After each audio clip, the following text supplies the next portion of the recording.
RMN Listen Win Anodan Basket Edition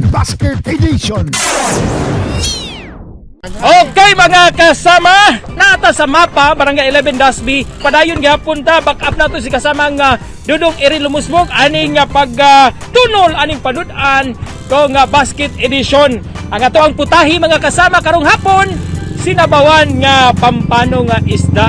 Lami pud ni mga kasama. Okay, kinsa ka ang palaran karong hapuna. Pero naay usa ka balay diri atong naabdan. Dili day balay usa ka masahista. Okay.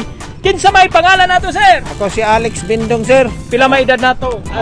Kuana 39. 39 years old mga kasama.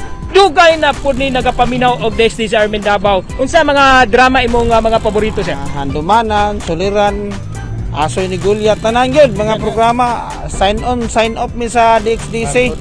Kinsa may nailhan nimo sa DXDC? Ka personahe? Si Don Pulayaw, si Dudong Erin Lumusbog, si Joel Biray. Kanang mga programa ha diya, muna mong kalipay nga mga blind. Okay, blind din ni mga kasama. Okay, di basta-basta, halos tanan mga personahe na ilhan jud niya sa DXDC Armin Davao. O di na nato langanon kasamang dong. Ato nang itunol kining panudan. Ay dawata. Salamat guys. Okay, kinawat na jud. Okay. Unsa may mensahe nato, sir? Padayon yung tagpaminaw sa DXDC kay na ang mga adlaw-adlaw nga pinaskuhan. Way hunong silang pagpanghatag. Salamat kayo.